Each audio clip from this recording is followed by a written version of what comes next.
स्वागत है आपका टेक में। दोस्तों आज हम बात करेंगे कि क्या एक मुस्लिम फादर अपनी पूरी प्रॉपर्टी किसी एक अपने बेटे को या किसी एक आदमी को पूरी संपत्ति दे सकते हैं। तो इस बारे में हम बात करेंगे कि मुस्लिम लॉ में ये चीज़ जायज़ है या फिर इंडियन कानून के हिसाब से ये चीज़ वैलिड है या इनवैलिड है। इन सारे सवालों के जवाब हम जानेंगे इस वीडियो में। चैनल को सब्सक्राइब जरूर कीजिएगा, वीडियो को लाइक जरूर कीजिएगा अगर वीडियो पसंद आए। ठीक है, तो चलिए शुरू करते हैं। तो दोस्तों सबसे पहला सवाल तो यही आता है कि क्या मुस्लिम फादर अपने बेटे को पूरी प्रॉपर्टी जो है वो एक विल के जरिए यानी कि वसीयत के जरिए कर सकते हैं कि नहीं कर सकते। तो सबसे पहला सवाल यही आता है। ठीक है, तो मुस्लिम लॉ के हिसाब से जो फादर हैं वो या कोई भी व्यक्ति है वो अपनी पूरी संपत्ति किसी को भी वसीयत नहीं कर सकता, और अगर कर रहा है तो वो इनवैलिड मानी जाएगी। ठीक है, वो लीगल नहीं होगी। तो इसका सही प्रोविज़न क्या है, ये किस तरीके से होगी। तो दोस्तों पहले मैं ये बता दूं कि वसीयत करने का तरीका क्या है। दोस्तों सबसे पहले हम जानेंगे वसीयत करने का तरीका क्या है। तो देखो, वसीयत जो है मुस्लिम में अपनी पूरी प्रॉपर्टी का एक तिहाई हिस्सा ही किसी के हक में वसीयत कर सकता है। ठीक है, ये मुस्लिम्स का लॉ है। ठीक है, और इंडियन कानून में इसी चीज़ की इजाज़त है। ठीक है, जो शरिया में दिया गया है वो शरिया का जो प्रॉपर्टी के बंटवारे का जो कानून है वही सेम कानून इंडियन कानून के हिसाब से मुस्लिमों में वो लागू होता है।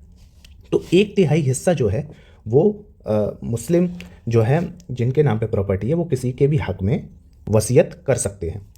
अब जैसे कि मान लीजिए कि किसी पे 30 लाख की प्रॉपर्टी है। ठीक है, 30 लाख की प्रॉपर्टी का एक तिहाई कितना हुआ दोस्तों? 10 लाख। जाहिर सी बात है, तो वो 10 लाख रुपए, ठीक है, 1/3 का जो हिस्सा है, 10 लाख का जो हिस्सा है वो किसी के हक में वसीयत कर सकता है। ठीक है, लेकिन इसमें भी जो है वो कंडीशन है।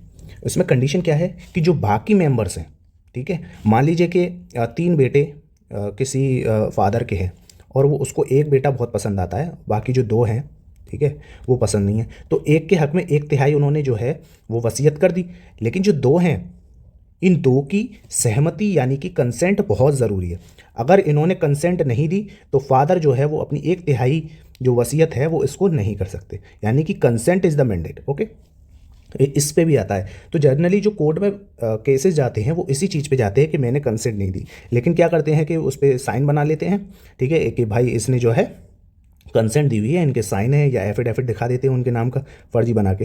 तो ज़्यादातर जो केसेस होते हैं वसीयत वाले सक्सेशन के, मुस्लिम सक्सेशन के अगर हम बोलें, तो इसी पे जो है वो बेस पे चलते रहते हैं। ठीक है, तो पेच जो है वो यहीं फंसता है। तो इसलिए सबसे ज़्यादा मैंडेट है कि यहाँ पे जो वसीयत है वो फुल प्रॉपर लॉ के तहत जो है वो कराई जाए। ठीक है, तो यहाँ पे 2 की जो कंसेंट है वहाँ पे उनके पर्टिकुलर उनके साइन होने चाहिए। ठीक है, और सबसे बढ़िया जो वसीयत है वो वसीयत यही है कि वसीयत अगर आप करा रहे हैं तो उसको रजिस्टर्ड जरूर करा लें। ठीक है, रजिस्ट्रार के पास जाके उसको रजिस्टर करा ले। ठीक है, क्योंकि एक होता है कि एफिडेविट पे आपने बनवा के रख लिया कि वसीयत है, तो वो वसीयत नहीं मानी जाएगी। ठीक है, उसको चैलेंज किया जा सकता है कि वहाँ पे जो है इन्होंने कंसेंट नहीं भरी, या कई मामले होते हैं। इसलिए रजिस्टर्ड विल जो है वो सबसे ज़्यादा बेस्ट होती है। तो यहाँ पे जब रजिस्टर्ड कराएंगे तो कंसेंट ऑटोमेटिकली जो है वो 2 की जो है वो मानी जाएगी, और जो एक है उसके हक में बाहर जो फादर हैं वो एक तिहाई हिस्सा जो है प्रॉपर्टी का दे सकते हैं। लेकिन जब 20 लाख बचेगा, वो 20 लाख किस तरीके से बटेगा।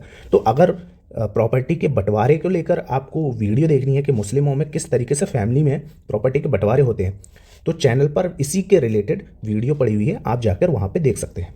अब मैं थोड़ा सा पॉज लेना चाहता हूँ। दोस्तों अगर वीडियो पसंद आ रही हो तो चैनल को सब्सक्राइब जरूर कीजिएगा, वीडियो को लाइक जरूर कीजिएगा। देखो दोस्तों, बहुत वीडियो बनाने में काफ़ी टाइम लगता है। ठीक है, टाइम निकाल कर ये वीडियो बनानी पड़ती है, और जब मेहनत का एफर्ट नहीं मिलता, मेहनत का फल नहीं मिलता, तो जाहिर सी बात है कि दोस्तों बड़ा डीमोटिवेट सा फील होता है। तो मोटिवेशन के लिए आप जो है वीडियो को लाइक जरूर कीजिएगा।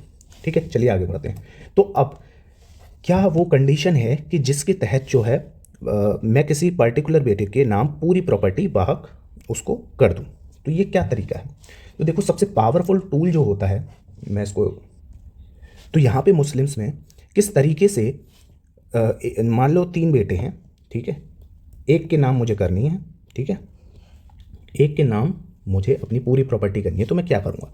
तो दोस्तों एक वर्ड आता है हेबा। ठीक है, यानी कि हेबे नामा आप करवाएंगे। हेबे नामा बोलते हैं हम गिफ्ट। ठीक है, इंग्लिश में बोलते हैं गिफ्ट और हिंदी में बोलते हैं दान पत्र।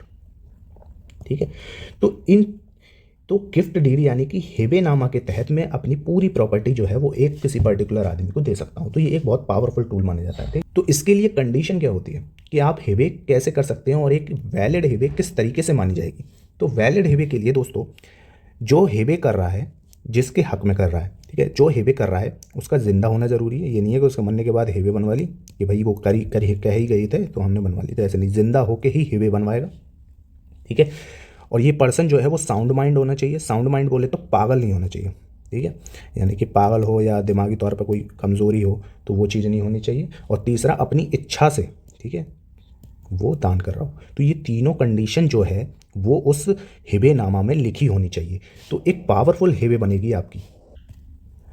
तो हिबे करने के लिए ये तीन कंडीशन बहुत मैंडेट होती है। तो आप अब जब हिबे बनवाएं, ठीक है, तो हिबे बनवाने में उस चीज़ को आप तीनों को जो है वो लिखा होना चाहिए कि जो व्यक्ति है वो मानसिक तौर पर पूरी तरीके से स्वस्थ है, ठीक है, ये लाइन जरूर लिखी होनी चाहिए कि उसको कोई भी जो है किसी भी तरीके का मानसिक विकार नहीं है, ठीक है, कोई भी मानसिक विकार नहीं है, और जो है अपनी इच्छा से वो दान कर रहा है, ठीक है, अपनी इच्छा से पूरी प्रॉपर्टी बाहर किसी एक बेटे को दान कर रहा है, तो बाहक जो है वो प्रॉपर्टी किसी एक बेटे के नाम कर रहा है। तो ये तीन कंडीशंस होनी चाहिए फुलफिल, ठीक है। अब इसके अलावा ये तो जो है उसमें लिखा होना चाहिए, जो मैं मैटर बता रहा हूँ वो मैटर में ये तीन कंडीशन जो है वो जरूर डली होनी चाहिए।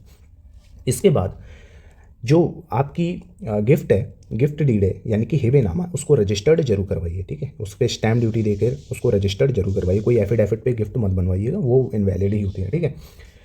दूसरी कंडीशन ये है कि उसका जो पजेशन है वो आपके पास ही होना चाहिए। अगर आपके पास पजेशन नहीं है और आप गिफ्ट डीड लेके यानी कि हिबेनामा लेके घूम रहे हैं तो आपके लिए जो है वो पजेशन मिलना मुश्किल हो जाएगा। यहाँ पे जो दूसरी पार्टी है वो यही चैलेंज करेगी कि पजेशन इनको दिया नहीं है, इन्होंने खुद से जो है फर्जी तरीके से गिफ्ट बनवाई, तो ये बहुत स्ट्रॉन्ग टूल हो जाता है। तो कुछ कंडीशंस मैं बता रहा हूँ कि किस तरीके से जो है वो आप एक पावरफुल गिफ्ट डीड बनवा सकते हैं। तो सबसे पहले रजिस्टर्ड होनी चाहिए गिफ्ट डीड, ठीक है। दूसरी जो है आपके पास पजेशन होना चाहिए, पजेशन बोले तो कब्जा, ठीक है, आपके पास उस प्रॉपर्टी का कब्जा होना चाहिए। तीसरा जो है आप जब वो हिबेनामा बनवाएंगे तो उसमें इंडिपेंडेंट विटनेस के साइन जरूर करवाइएगा। ये नहीं है कि आप अपने जो भाई है तो दूसरे भाई को ले गए या अपने पड़ोसी रिश्तेदार को ले गए, ठीक है, पड़ोसी तो चल जाएगा लेकिन रिश्तेदार को ले गए, ठीक है, यानी कि ब्लड लाइन से रिलेटेड आप ले गए और उस पर हिबेनामा पे आप जो है विटनेस के तौर पर साइन करवा रहे हैं, तो ये एक कमज़ोर कड़ी हो जाती है, ठीक है। तो कोशिश कीजिएगा कि इंडिपेंडेंट विटनेस ही जो है वो हिबेनामा पे आपके साइन करें, ओके।